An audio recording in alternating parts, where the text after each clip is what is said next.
दोस्तों नमस्कार। सुनो भाई घुड़सवार, मगध किधर है? मगध से आया हूं और मगध मुझे जाना है। किधर मुड़ूं? उत्तर के दक्षिण या पूरब के पश्चिम में? लो वह दिखाई पड़ा मगध, लो वो अदृश्य। कल ही तो मैंने मगध छोड़ा था, कल ही तो कहा था मगध वासियों ने मगध मत छोड़ो। मैंने दिया था वचन सूर्योदय के पहले लौट आऊंगा। ना मगध है ना मगध, तुम भी तो मगध को ढूंढ रहे हो। बंधुओं, यह वह मगध नहीं जिसे तुमने पढ़ा है किताबों में, यह वह मगध है जिसे तुम मेरी तरह गंवा चुके हो। जी दोस्तों, आज जिक्र बिहार का करने वाले हैं। बिहार में चुनाव का ऐलान हो चला है और शायद बिहार को हर बिहारवासी गंवा चुका है। सत्ता ने अपनी सियासत तले बिहार को लील लिया है और हम लोग बिहार को खोज रहे हैं। एक ऐसे बिहार को जिसके जरिए इस देश के भीतर में बुद्धिजीवियों की मौजूदगी रहती थी, नए नए आविष्कार में उसकी मौजूदगी होती थी, उच्च शिक्षा में मौजूदगी होती थी।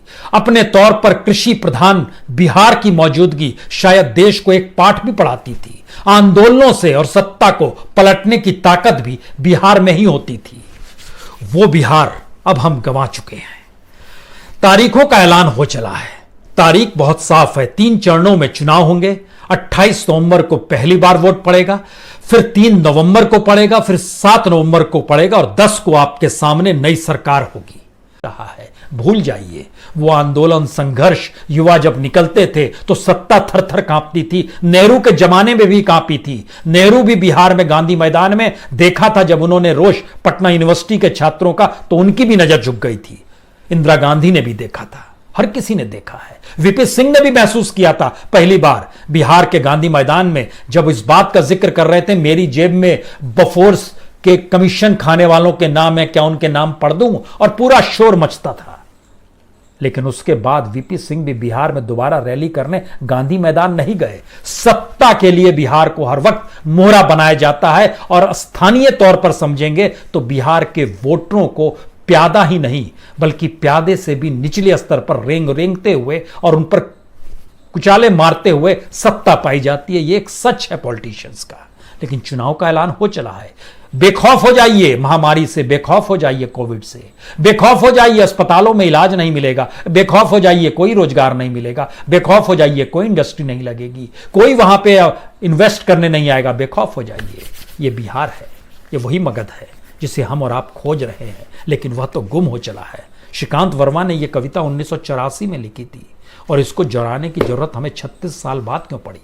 स्थिति तो और विकट हो गई है क्योंकि उसके भीतर का सच यह है कि प्रवासी मजदूर, बेरोजगार युवा, कंगाल व्यापारी, किसान, भुखमरी, सारी चीज देखिएगा तो प्रति व्यक्ति आय सबसे कम जो है वह बिहार में है।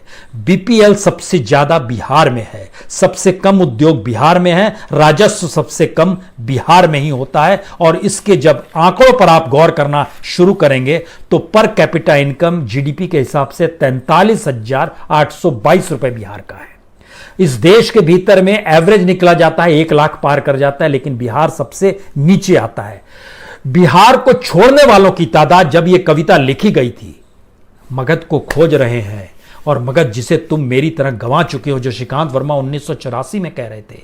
1984 के बाद से 2020 में 36 साल के भीतर में कितने बिहारियों ने बिहार को छोड़ा होगा? मजदूरी के लिए, किसानी के लिए, पढ़ने के लिए, उसकी या विश्व में कहीं जाकर हायर एजुकेशन के लिए। आप कल्पना कर सकते हैं। हम आपको 1-2 आंकड़े बतलाते हैं, आप रोंग जाएंगे कि अच्छा ऐसी स्थिति आ गई है। 2011 जो लास्ट सेंसस था वो कहता है बिहारियों ने जो छोड़ा था वो 79,49,853।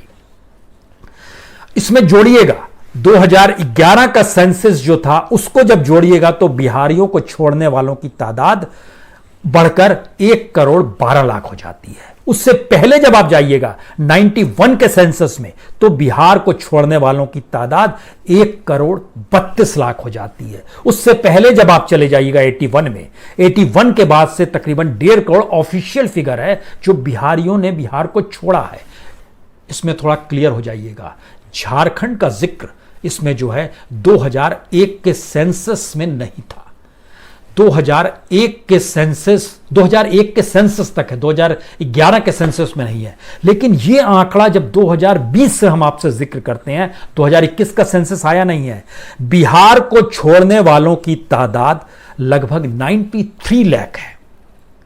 93 लाख में से इस दौर में जब परिस्थिति बिगड़ी तो 40 लाख प्रवासी मजदूर बिहार के 32 जिलों में पहुंचे। उसमें से 23 लाख ने सोचा कि शायद मनरेगा में काम मिल जाएगा। लेकिन मनरेगा में काम कैसे मिलेगा? मनरेगा की स्थिति तो इतनी नाजुक हो चली है कि उसके भीतर का सच और बिहार का सच क्या यह भी जान लीजिए।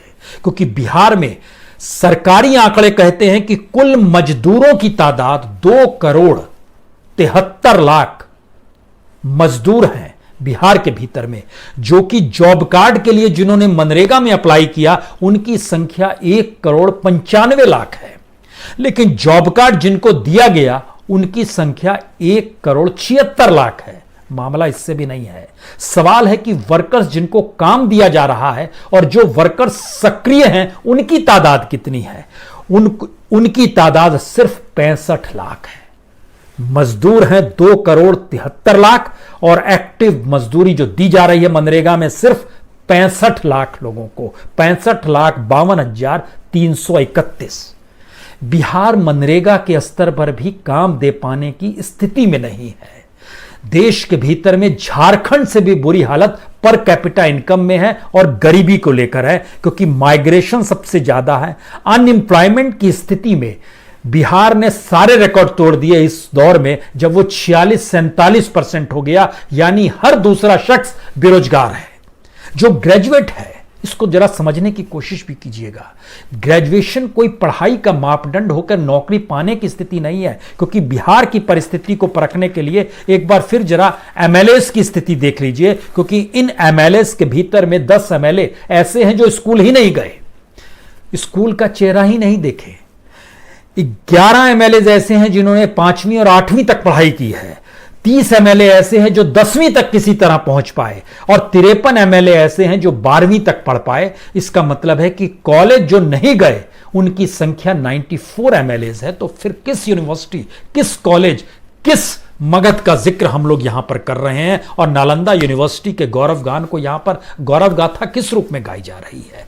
जिन्हें कानून बनाना है, जिनके पास राज्य चलाने का हक है, अधिकार दिया गया है, उन्हीं की स्थिति कैसी है यह हम आपसे जिक्र भर कर रहे हैं। सचेत हो जाइए। यह चुनाव उससे भी बुरी हालत में ले जाने वाला है, क्योंकि यहां पर रैलियां नहीं होंगी, चुनाव प्रचार नहीं होगा, 5 ही लोग जाकर प्रचार कर सकते हैं। उसमें भी जो व्यवस्था की गई है वह भी एक ऐसी स्थिति में लाकर बिहार को खड़ा किया गया है कि बिहार को सिर्फ चुनाव के जरिए जी लिया जाए, इसी दिशा में सोचा जा रहा है। क्योंकि उसका जो खर्चा निकाला गया, इलेक्शन कमीशन से किसी ने पूछा नहीं, लेकिन खर्चा बताया नहीं गया, लेकिन जो ओरिजिनल खर्चा इस समय जो मार्केट में है, 46 लाख मास्क चाहिए होंगे, 6 लाख पीपीई किट चाहिए होगा, 6 लाख फेस शील्ड जो होती है, क्योंकि 6 लाख के लगभग में अलग अलग जगहों पर बूथ्स बनेंगे, वहां पर एक शील्ड लगाई जाएगी। इन सब की कीमत अगर जोड़ दी जाए तो बिहार के भीतर में 2 शानदार हॉस्पिटल आप तुरंत खड़ा करिए मत, लेकिन इस बिहार के भीतर में जितने भी डिस्ट्रिक्ट हॉस्पिटल्स हैं उनको अगर ये पैसा ही दे दीजिए तो इलाज ठीक तरीके से होने लगेगा। नहीं चिंता है इस बात की। चुनाव कराना है, सत्ता में आना है, सत्ता में जीतना है, सबसे आगे निकल कर जाना है और फिर सत्ता को संभालना है। वह भी बिहार में ऐसी स्थिति में जहां पर के बच्चों को मिड डे मील दे पाने की स्थिति में राज्य सरकार नहीं है। हाईकोर्ट तक को कहना पड़ा, नेशनल ह्यूमन राइट कमीशन ने सुओ मोटो लेकर नोटिस दे दिया, वहां की जो वेलफेयर मिनिस्ट्री है उसको दिया, health and family welfare department of education को दिया कि 1,15,00,000 बच्चे हैं जो कि पहली से लेकर 8वीं तक पढ़ाई करने जाते हैं, तो मिड डे मील के भरोसे जाते हैं। इस दौर में 6 महीने से वह भी ठप पड़ा हुआ है। इसीलिए शायद बिहार के भीतर का एक अनूठा सच है कि पॉलिटिक्स वहां की रगों में दौड़ती है। और राजनीति का मतलब यह नहीं होता है कि राजनीति आप उस बौद्धिकता के साथ कर रहे हो। राजनीति का मतलब होता है आप अपराध क्षेत्र में कितने सक्रिय हो गए। बौद्धिकता राजनीति इस दिशा में ले जाती है कि आप किसी क्रिमिनल के पीछे किस सामूहिकता के साथ खड़े हैं, और जो पूरी क्रिमिनल वाली इकोनॉमी जो है वह इकोनॉमी किसी भी व्यक्ति को किसी भी क्षण विधानसभा के भीतर पहुंचा सकती है। जितने निर्दलीय विधायक है सब पे गंभीर मामले के आरोप है, उनके हलफनामे में दर्ज है, लेकिन जितने भी निर्दलीय विधायक हैं सभी करोड़पति हैं, यह भी दर्ज है। अब आप क्या करेंगे? कि बिहार है, हम लोग मगध को खोज रहे हैं और इस मगध को खोजते वक्त जो नेशनल फूड सिक्योरिटी जो 2013 का है यह बिहार में धराशायी है। इतना ही नहीं, जो कि हमारे कॉन्स्टिट्यूशन में आर्टिकल 47 में जिस बात का जिक्र किया गया है कि कम से कम आप लोगों की जिंदगी जीने को तो बेहतर बनाएंगे, एक जिम्मेदारी। दूसरा, जो भोजन मिलता है उसको आप इतना न्यूट्रिशन तो देंगे जिससे वह कम से कम बीमार ना हो, यह भी जिम्मेदारी नहीं। और पब्लिक हेल्थ को इंप्रूव करने की दिशा में बढ़ेंगे, यह आर्टिकल 47 जिक्र है कॉन्स्टिट्यूशन में, लेकिन इन सारी बातों से मुक्ति है। हमें कोई फिक्र नहीं है। फिक्र करने की क्या जरूरत है?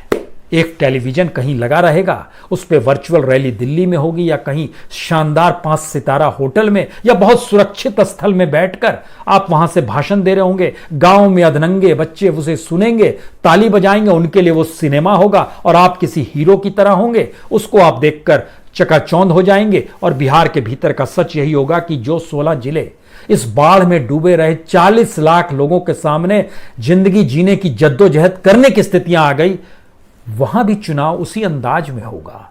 जो महामारी प्रभावित राज्य के भीतर के जो अलग अलग जिले हैं जहां के अस्पताल सबसे जर्जर स्थिति में है, दरभंगा मेडिकल हॉस्पिटल जो है या नालंदा मेडिकल हॉस्पिटल जो है, जहां पर एम्बुलेंस तो दूर, जिस पे मरीज को ले जाया जाता है स्ट्रेचर वह भी नहीं है। हॉस्पिटल के भीतर कुत्ते रेंगते हैं, भोजन की व्यवस्था नहीं है, पानी नहीं है, जो सीवेज का पानी है वो अस्पताल के भीतर आ जाता है, लेकिन चुनाव होंगे।